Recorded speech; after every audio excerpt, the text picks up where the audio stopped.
Sagardotegietan tangak eta kupelak sagar berrien zukuarekin beteta daude. Hartzitze prozesua abian dago eta abenduan dastatzen hasiko dugun sagardo berria izango da emaitza. Aurten eguraldia euskal sagarren onerako izan da eta alkohol maila txikiagoa eduki arren, sagarrak ondo heldu dira. Aurten gauza asko lotu dira elkarrekin sagar urte on bat izateko. Lorealdian egila da izan zala bolara bat hainona etzana eta hor bariedade batzuk leku batzutan goizekua ziena, beste batzutan berandukuak desberdin loratzen dielako ez zuten behar bezala hartu sagarra, baina gehienak oso ondo hartu zuten, bariedade gehienak. Eta gero udara izan dugu euritsua eta temperatura handik gabia eta horrekin duna da poliki ondu da sagarra eta egila da temperatura horiegatik eta iaz baino gradu gutxixio dakarkila urten sagarrak, baina kalidade oso handikoa dator. Sagarrondoetan bi urteko epean ekoizpen oparoak eta ekoizpen pobreak txandakatzen dira. Horrek badu eragina sagardogintza sektorean. Hala ere, baserritarren ezagutzari esker, ondorioak minimizatzea lortzen dute. Egila da poliki gero eta sagar urte ekilibratuak lortzen diala. Hor faktore asko daude, urte bizbehin sagarrak emateko joera du berez, baina hor bariedadiak zerrikusi handia du. Beste alde ondo tratatu behar dira, bai abonatuz eta lurrak, kimaketak ere zerresan handia du, eta gero aklareuak edo batzuk hasi dira probak egiten lorian aklaratuz, edo sagarra pipitia daunian aklaratuz. Horrekin lortzen dana da, produzioak homogeneagoak izatia, eta hemen sagar eta sagardo tokila dan, eta zona hontan probak egiten nahi dira, eta lortzen da, ia urtero edo urtero nahiko ekilibratu ematia sagarra. Hala ere egila da, oraindikan ere, urte bizbehin izaten dela sagar urtia, eta aurten tokatzen da sagar urtia. Euskadin sagarrondo sailak pixkanaka baina etengabe zabalduz doaz. Zabaltze horren arrazoiak sagardogileen konpromisoa, erakundeen babesa eta eusko labelen bultzada dira.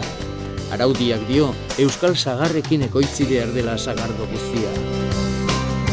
Azkenengo datuak esaten digute gero eta sagar gehiago dagoela bertakua. Hor apustu bat da bertakuan alde, baina aldi berian kalidadean aldeko apustu bat dalako, ez? Bertako sagaztiak sagardotegitik gertu daude, inguruko baserritan daude, errez kontrolatzen dira, bilduta sagaztira datoz, nahi dian bariedeak aldatu lehizke. Orduan, horrekin kalidade handiko sagar bat lortuko genduke sagardo egiteko. Orduan, poliki jendia sagaztik gehiago aldatzen ari da, eta diputazio pasaizkiun datun arabera azkenengo urtetan hektarea esente aldatzen ari da jendia. Horrez gain, egila da, honen traktoretako bat Eusko Label sagardua dela, ze bertako sagarra eskatzen du euneko eunian, eta kalidade bat behar da. Orduan, Eusko Labelak eskatzen duen sagarrontan, jendiak gero eta gehiago aldatzen nahi da, homologatzen nahi dira sagaztik, kalidadeko sagar bat lortzen nahi da. Eta, aurtengo datuak gutxi gora bera esaten dute, euneko 40-50 bat bertako izango dela. Ikusin behar dugu, oraindik ez da bukatu sagar biltze garaia, baina ikusin behar dugu ze emaitza ematen ditu, baina erdi ingurua izango da bertakoa. Saizarren gaude, tamaina handiko sagardotegietako batea. Lertxundian haiek gobernatuta, duela 40 urte sortu zuten. 40 urte damazkigu hemen Saizarren, hasi ziren aita eta ama, Esteban da Olivia, eta gaur egunean, ja emate dugu ja anaiak, eta pixkat aldatu da, ja komerzial mailan, enologoa, eta beste bolun bat hartu du ja bodegak. Erreportaje hau egiten ari ginen bitartean, sagarraleak etengabe sartzen ziren Saizar barrura. Sagar horietako asko frantsesak dira, beste batzuk galiziarrak eta beste batzuk bertokoak. Saizarren jabetzako sagarrondoetatik eta beste baserri batzuetatik ekarriak. Gaur egun gudazkau ja hemen aldatuta 13 etarea, gure bertako sagarraia. Eta gutxi gora bera, ibiltzea 1.200.000, 1.500 produzioekin urtean. Saizar sagardotegian bertoko sagarren alde egiten dute, eta sagarrondo hektareak zabaltzeko asmoa daukate. Oan momentu honetan oso zaila da, hemengo bertako sagarrakin euneko egitea, baina pentsatzen dut igual 7-8 urtean gauzak asko aldatuko dirala.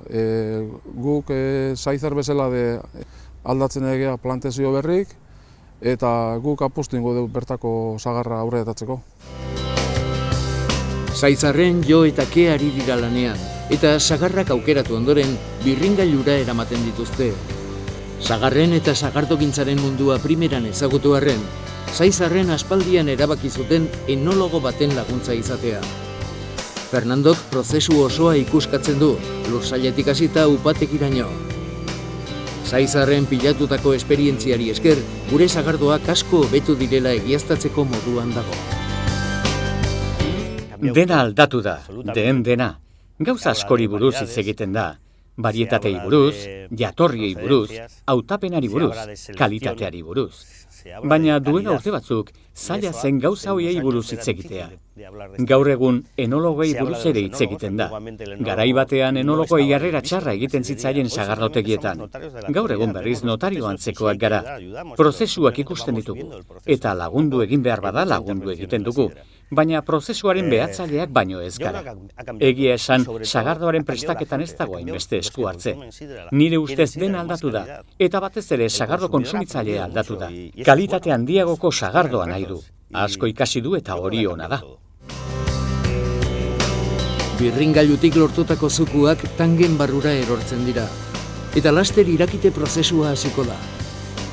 Puntu honetara iritsi arte, sagarrak uneoro kontrolatuta eduki dituzte. Euskolabeleko sagarrak lursailetan bertan kontrolatzen dira, fitosanitarioen bitartez. Egiaztagiria oso interesgarria da jasotzen dugun produktua hobetzen duelako. Barietate asko daude, pila bat. Sagar goxoak, sagar fenolikoak eta sagar garratzak ditugu. Eta hoien barruan hainbat talde daude, goiztiarrak, tartekoak eta berandukoak. Sagar goiztiarra oraindik ez dago guztiz helduta, hala ere lurrera erori da. Bildu behar izan dugu. Nik tarteko eta beranduko sagarretan dut konfiantza. Oraindik arbolan jarraitzen dute. Nire ustez azken sagardoak onenak izango dira. Horrek ze esan nahi duen? Ziurazki, bi euskal labeldun sagar mota izango ditugula. Batzuk goiztiarrak eta beste batzuk berandukoak. Konponbidea oso erraza. Nahasi eta denak batera erabili.